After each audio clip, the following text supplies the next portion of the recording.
Hello my students, आज हम लोग बात करेंगे पावर इलेक्ट्रॉनिक्स में नए topic inverter.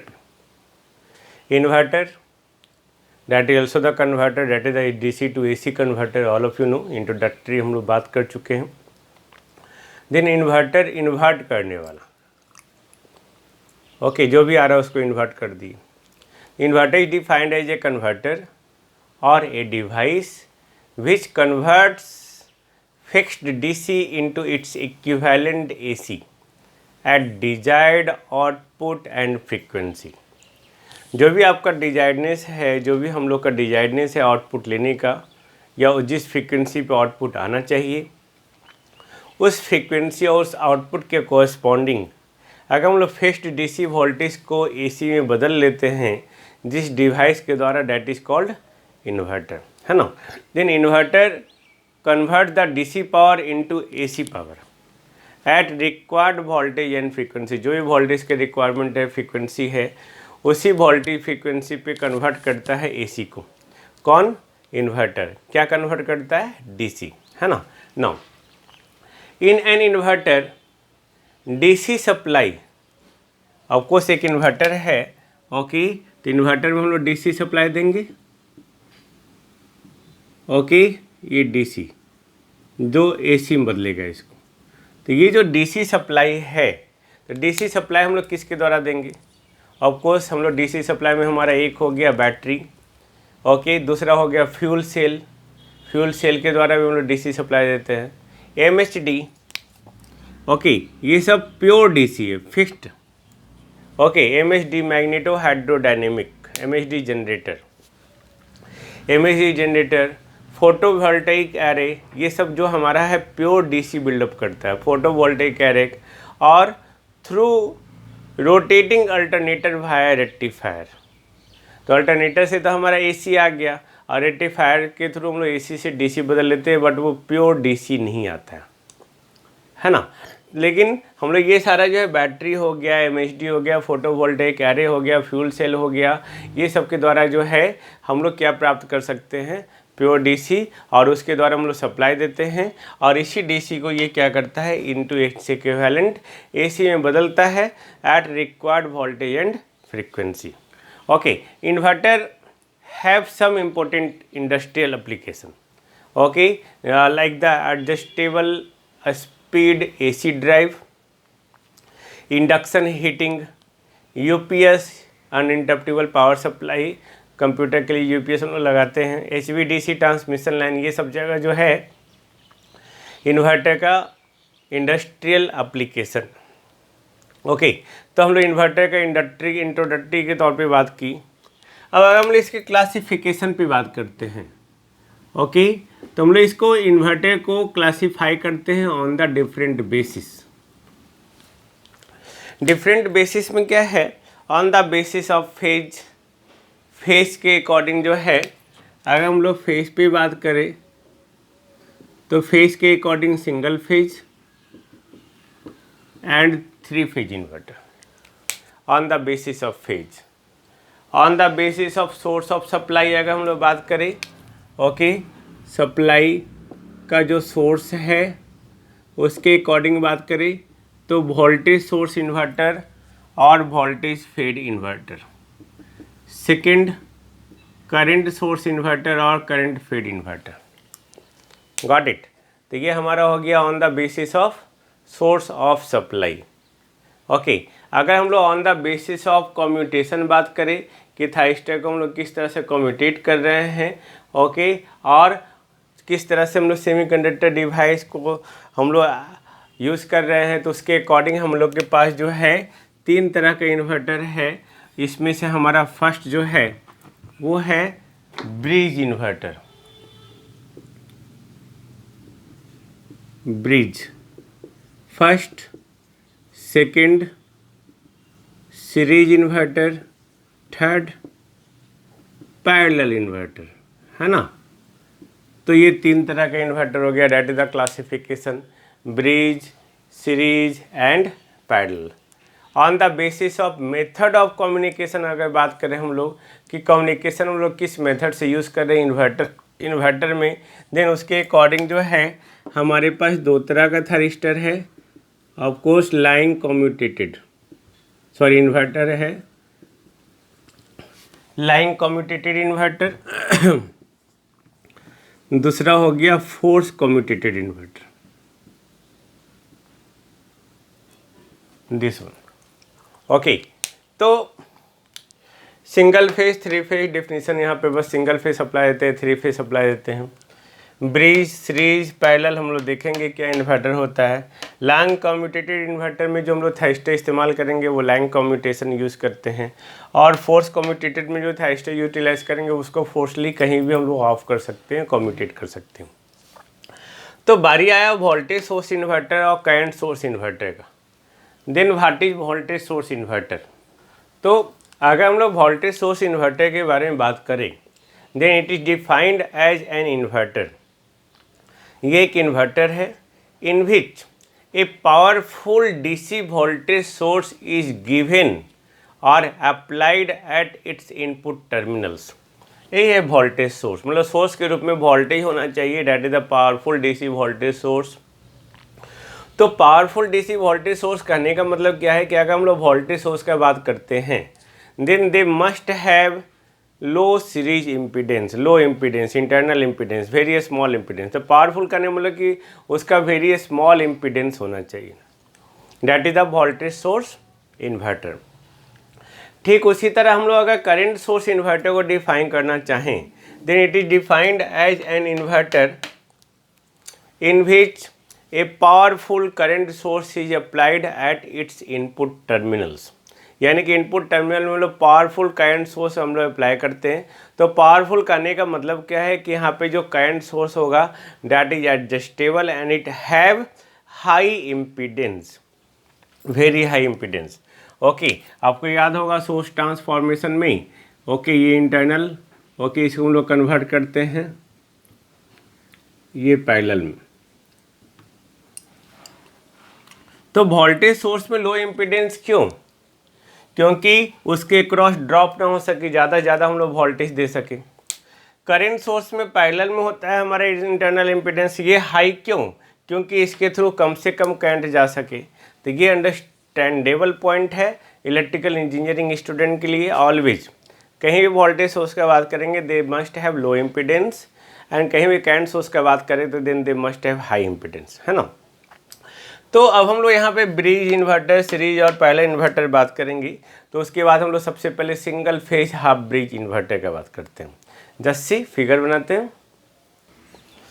This is the circuit diagram of single phase half bridge inverter. Okay, जिसमें दो थायरिस्टर है, दो डायोड है, जिसमें आपको दिख रहा है एक थायरिस्टर एक डायोड एंटी पैरेलल में कनेक्टेड है। ओके, यहाँ पे जो इनपुट दिया जा रहा है, इनपुट हम लोग जो दे रहे हैं that is given by the 3 wire DC supply. एक वायर, दो वायर और ये तीसरा वायर, 3 वायर डीसी सप्लाई, है ना। ये याद रखेंगे। यहाँ पे जो दोनों थायरिस्टर्स है T1 and T2, they conducts for the half cycle of output. यानी कि आउटपुट के आधा साइकिल के लिए T1 T2 कंडक्ट होता है। यानी कि थायरिस्टर T1 जो कंडक्ट हो रहा है वो हाफ साइकिल के लिए positive half cycle. Okay, thyristor T1 जो कंडक्ट हो रहा है conducts for the half periodic cycle 0 से T/2, एंड थायरिस्टर T2 जो कंडक्ट हो रहा है हाफ साइकिल T/2 से लेकर T तक। Okay, for the another half cycle. तो जैसे हम लोग इनपुट देंगे, when the input is given by the 3 wire DC supply, then the thyristor operate, then the thyristor operate. Okay, तो थायरिस्टर ऑपरेट करने का मतलब क्या है? यहाँ पे मैंने पहले ही बोला कि हाफ साइकिल के लिए 0 से T/2 से लिए T1, फिर T/2 से T के लिए T2, फिर T से फर्दर हाफ साइकिल के लिए T1, फिर फर्दर हाफ साइकिल के लिए T2 हम लोग ऑन कर रहे हैं, है ना। तो जैसे हम लोग इनपुट दिए डीसी साइकिल के द्वारा, ओके, तो ये प्लस से कनेक्टेड है, तो ये फॉरवर्ड बाइस्ड, ये रिवर्स बाइस्ड, है ना। तो हम लोग ये क्या हुआ, T1 हमारा जो है गेटेड ऑन है और ये हमारा जो है कम्यूटेटेड है। When the input is given by 3 wire DC supply, then the thyristor operate for the 0 less than T/2, okay, and T2 is commutated, T2 commutate किया हुआ है, ओके। तो हम लोग यहाँ पे T2 को कम्यूटेट किए हुए, यानी कि T2 ऑन नहीं होना चाहिए। ऑन होने का तो ये भी हो जाता है क्योंकि ये कैथोड से कनेक्टेड है, बट T2 ऑन नहीं होना चाहिए, तो उसको हम लोग कम्यूटेट किए हुए, ओके। हेंस जो भी आउटपुट वोल्टेज आएगा, जब ये कम्यूटेट किया हुआ है यानी कि ऑन ही नहीं है, तो जो भी आउटपुट वोल्टेज आएगा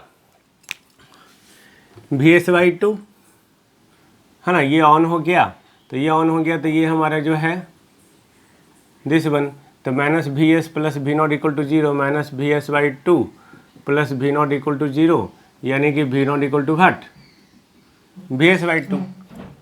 उसी तरह जो है फॉर द अनदर साइकिल हम लोग क्या करते हैं, T1 को कम्यूटेट करते हैं और T2 को क्या करते हैं, ऑन करते हैं, ओके। लेकिन eight T equal to T/2 पे क्या होता है, T1 हमारा कम्यूटेट हो रहा है ना, thyristor T1 is commutated and thyristor T2 is gated on, got it. तो थाइस्टर T2 हमारा गेटेड ऑन हो गया, यानी कि यहाँ पे अब ये थाइस्टर इस पीरियड में जो है थाइस्टर T2 हमारा कंडक्ट होगा, थाइस्टर T1 हमारा क्या होगा, ऑफ रहेगा। तो यहाँ पे इस कंडीशन में ये ऑफ, सॉरी ये ऑफ और ये ऑन, तो minus Vs/2 minus V0 minus Vs/2 minus V0 equal to 0, यानी कि V0 equal to minus Vs/2। ऐसे ही साइकिल हमारा चलते रहेगा। तो अगर हमारा लोड इंडक्टिव है तब करंट का वेव फॉर्म जो है सेम होगा, है ना। तो हम लोग यहाँ पे जो है ये हो गया। तो इस तरह से हम लोग बात कर सकते हैं कि आप देख रहे हैं जो वोल्टेज आया, इनपुट हम लोग ने DC दिया, बट जो आउटपुट वोल्टेज है वो अल्टरनेटिंग सेंस में आया, अल्टरनेटिंग नेचर का। In this way we can see that the voltage across the load is obtained as an alternating source, okay, having the amplitude Vs/2 and frequency obtained as F equal to 1/T। Clear. तो यहाँ पे आपका ये wave form दिखाया हुआ है। यहाँ पे अगर प्योर रेसिस्टिव लोड हम लोग देखें तो जो हमारा डायोड है, प्योर रेसिस्टिव लोड में डायोड D1 और D2 जो है वो कंडक्ट नहीं होगा, ओके। यानी कि जब लोड रेसिस्टिव नेचर का होगा देन डायोड का कोई इम्पोर्टेंस नहीं है। लेकिन अगर लोड हमारा जो है इंडक्टिव नेचर का है then the diode D1 and D2 comes into existence. How, हम लोग देखेंगे, डोंट वरी, ओके। तो यहाँ पे single phase half bridge inverter का ड्रॉबैक है। ड्रॉबैक क्या है? The main drawback of the half bridge inverter is that it requires 3 wire DC supply, okay. 3 wire DC supply का रिक्वायरमेंट होता है, ओके। एंड हेंस इसी डिफ़िकल्टी को remove करने के लिए हम लोग यहाँ पे फुल ब्रिज इन्वर्टर को एग्जिस्टेंस में लाते हैं। Now see the full bridge inverter, just see मैं फिगर बनाता हूँ, है ना। This is the circuit diagram of single phase full bridge inverter. This is the wave form of gated current IG1, IG2, IG3, IG4, output voltage across load, output current across through the load when the resistive load, output current through the load when the inductive load, okay. Then the circuit diagram of single full bridge inverter होगा, इसको हम लोग ध्यान से देखते हैं। Then 4 thyristor है हमारे पास और 4 diode equal in conditions, okay. जो आपको थायरिस्टर के साथ जो है डायोड एंटी पैरेलल कनेक्शन में है। मैंने पहले बोला हाफ ब्रिज में diode have no any importance in the case of resistive load, but it play the very important mode in the case of inductive load because inductor stores the energy when the thyristor is gated on, okay. तो यहाँ पे this circuit को हम लोग full bridge inverter इसलिए कहते हैं कि यहाँ लोड के इधर 2 थायरिस्टर 2 डायोड, लोड के इधर 2 थायरिस्टर 2 डायोड, ये बैलेंस कंडीशन में है, ओके। इसीलिए हम लोग इसको कहते हैं फुल ब्रिज इन्वर्टर। अगर हम लोग इसका ऑपरेटिंग प्रिंसिपल पे बात करें तो जो प्रिंसिपल ऑफ ऑपरेशन है थायरिस्टर का, सॉरी इन्वर्टर का, फुल ब्रिज इन्वर्टर का, that is actually based on commutation of thyristor. Thyristor के कम्यूटेशन पे बेस्ड है और थायरिस्टर को गेट पल्स कब दे रहे हैं, यानी कि थायरिस्टर को हम लोग ऑन कब कर रहे हैं, गेट पल्स देना मतलब ऑन करना, और कम्यूटेशन ऑफ थायरिस्टर यानी कि थायरिस्टर को कम्यूटेट किस तरह से कर रहे हैं, दैट इज़ द ऑफ हम लोग कैसे कर रहे हैं, मेथड ऑफ कम्युनिकेशन, है ना। तो कम्यूटेशन का मेथड हो गया। At an instant when the thyristor T1 and T2 be conduct by giving the proper gate pulse, okay, simultaneously at an angle 0 degree. T1 T2 T3 T4 T1 T2 T3 T4, okay. तो at an angle omega T equal to 0 degree वहाँ पे output voltage जो है across the load जो होगा plus VS equal to the source voltage. जैसे हमारा जो है T1 T2 हमारा ऑन हो गया तो माइनस VS देखो ध्यान से, positive plus V0, this one ये भी ऑन है ना, ये फॉरवर्ड बाइस्ड, ये forward biased, this one equal to 0, तो V0 equal to what, VS नहीं, okay. At an instant of T equal to T/2 पे क्या होगा, थायरिस्टर T1 T2 को हम लोग कम्यूटेट करेंगे एंड T3 T4 को गेटेड ऑन करेंगे, है ना, साइमल्टेनियसली एक साथ, ओके। तो हम लोग इस तरह से जो है फिर से हम लोग देखेंगे, ओके। ये कम्यूटेट हो गया तो अब ये हमारा कम्यूटेट हुआ तो ये ऑफ, अब ये फॉरवर्ड बाइस्ड होगा इधर से, तो देखो माइनस VS माइनस V0 इधर से हम लोग आ रहे हैं, ओके 0, तो V0 equal to minus VS, तो V0 equal to minus VS, I think no problem, है ना। तो आउटपुट वोल्टेज जो आ गया आपका एक साइकिल अल्टरनेटिंग। अब अगर लोड रेसिस्टिव है then the load can becomes have the same wave form as that of output voltage, same wave form होगा, है ना, सेम वेव फॉर्म। लेकिन अगर लोड इंडक्टिव हुआ तब क्या हुआ, अगर लोड इंडक्टिव हुआ देन एक ऐसा टाइम इंटरवल आएगा जिसमें इंडक्टर एनर्जी रिलीज करेगा थ्रू द फीडबैक डायोड, है ना। जैसे ये ऑन हुआ T1 पे, T1 T2 यहाँ पे ऑन हुआ, तो जब ये ऑन हुआ तो ये इंडक्टर क्या करेगा, एनर्जी स्टोर करेगा।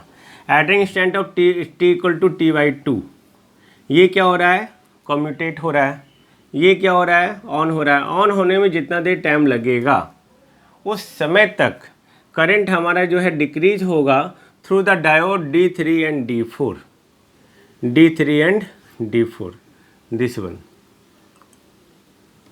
This one, okay. ये माइनस से कनेक्टेड है ना, लाइक दैट।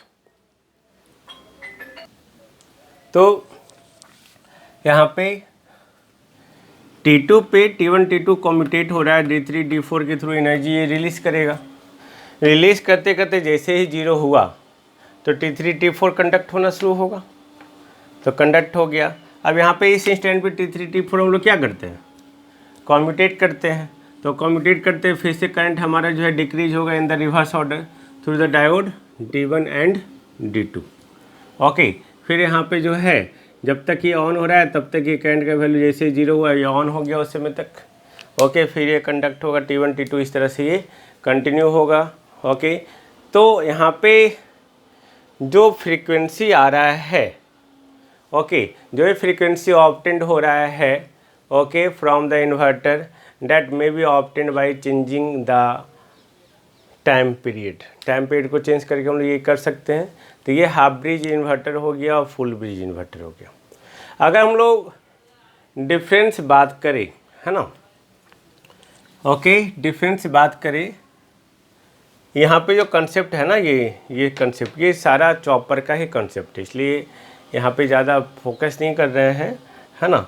इंडक्टर जब स्टोर कर रहा है एनर्जी, याद रखेंगे जब थायरिस्टर ऑन होगा तो इंडक्टर यहाँ पे ये स्टोर कर रहा है, लेकिन जब तक ये ऑन हो रहा है तब तक ये चूँकि करंट हमारा आया तो जैसे 0 होगा तब तो रिवर्स ऑर्डर में जाएगा, तो ये इंडक्टर रिलीज़ करेगा एनर्जी जब तक 0 नहीं होता है। 0 हुआ तो ये तो हमारा थायरिस्टर T3 T4 कंडक्ट होना शुरू होगा, है ना। अगर हम लोग अब डिफरेंस बात करें, difference between the single phase half bridge inverter, single phase full bridge inverter, तो सबसे पहले हाफ ब्रिज में it consist of 2 thyristor and 2 diodes, but in the case of full bridge inverter it consist of 4 thyristor and 4 diodes, Okay, in the case of half bridge inverter, input is given by the 3-wire DC supply. Okay, in this case 2-wire DC supply. Okay, in the case of half bridge inverter, the output voltage जो obtained हो रहा है, जो भी आप supply दे रहे हो उसका आधा हो रहा है, यानी कि VS/2 आपको याद होगा, है ना, 1/2 of the amplitude of the voltage obtained. But in the case of full bridge inverter, जो भी आउटपुट वोल्टेज ऑप्टेंड हो रहा है, that is 2 times of the amplitude of the voltage obtained of the half bridge inverter. यानी कि half bridge inverter में VS/2, तो इसमें हम लोग VS ऑप्टेंड कर रहे हैं. Got it. अब यहाँ पे हाफ ब्रिज इन्वर्टर में जो पावर ऑप्टेंड हो रहा है, that is 1/4 of the power obtained in the full bridge inverter. But in the वही हम लोग इसका उल्टा बोले, अगर in the case of full bridge inverter, okay, 4 times of the power obtained in the case of full bridge as compare to the half bridge inverter, है ना. अब हम लोग नेक्स्ट वीडियो लेक्चर में सीरीज इन्वर्टर पे बात करेंगे. Series inverter होता क्या है, हम लोग इस पे फोकस करेंगे. मिलते हैं हम लोग नेक्स्ट वीडियो लेक्चर में. Thank you.